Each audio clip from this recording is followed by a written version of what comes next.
Hey there guys, and welcome to the third episode of Pure PlayStation Fans, summed up in one video every week. So, let's get on to the news, let's stop wasting your time and let's go! But anyway, let's talk a little Resident Evil, or Capcom I should say. But basically, a Japanese publication, Sankai Shimbun, basically they've released a statement saying that Capcom have something to announce at E3, and they said it's going to be a pretty big announcement. And a lot of people are saying it's going to be Resident Evil. Now, the next Resident Evil, it's going to be Resident Evil 7, I think. So they've been going for quite a while, obviously, because Resident Evil is like one of the main zombie series of games going on. So, it would be pretty cool to see another one. However, Capcom didn't actually foremention Resident Evil, the game itself. They just said it's an important game. And that's their exact words, important game. So this could either mean it's the next Resident Evil, or it could be something entirely different, something that we don't really expect to see. So I think that's really cool, and it's something to look forward to E3. I think E3 is going to be amazing this year, because of course DICE have also said that they've got something big to announce at E3. And this is like got my brain going, and I'm actually hyped for E3 this year. So I'm pretty sure there's going to be a lot more companies saying they've got big announcements, of course, because it's the first E3 since the next-gen consoles have been announced. So it's going to be absolutely amazing. If you're going, I envy you so much. But anyway, sticking on to the topic of zombies and all this type of stuff, because I like zombies.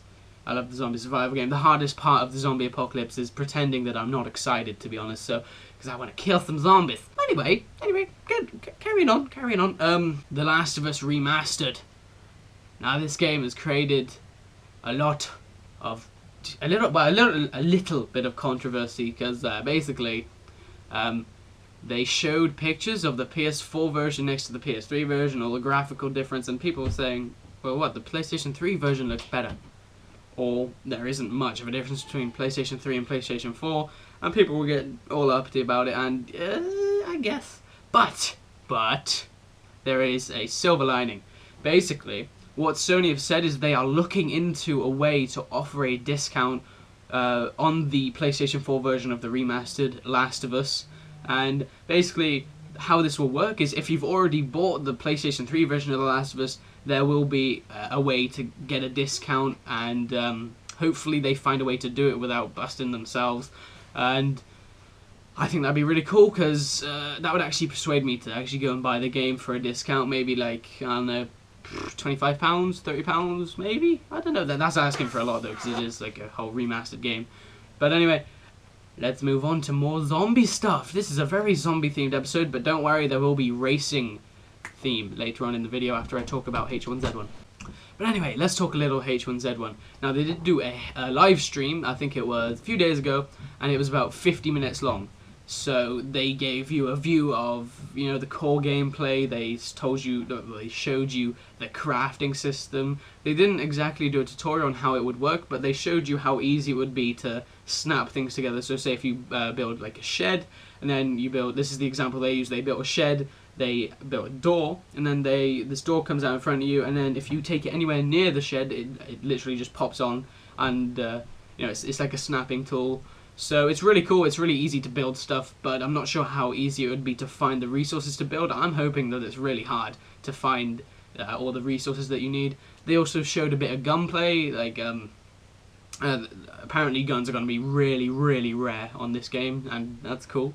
I like that, because otherwise guns are going to be really OP on it, I think, because it's not a twitch shooter.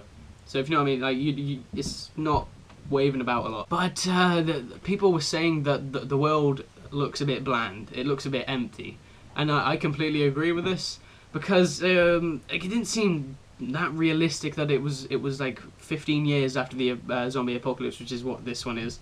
That's the time setting of the game, 15 years after the zombie outbreak.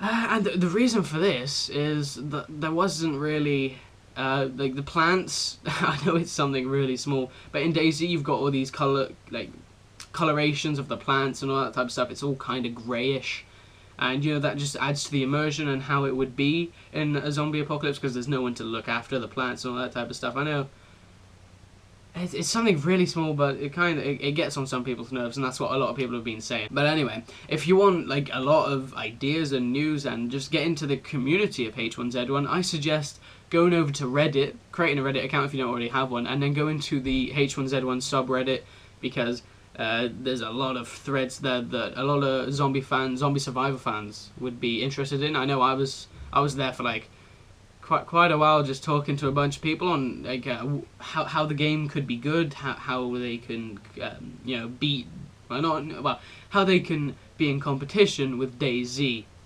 and it's just a really cool way to get all your information, because all the devs are there, answering people's questions and everything. So basically, head over to Reddit. I'll leave a link in the description to the H1Z1 subreddit. So if you want to go and have a bit more look at H1Z1, there's going to be a link to the live stream, the full live stream, and there's going to be the link to the subreddit in the description. But anyway, let's get on to racing games. Now, I'm not the biggest racing game fan, but The Crew and Drive Club and all those games coming out for PS4, the driving games, they look really cool, and if I could, I'd buy them. I don't have any money, so I can't.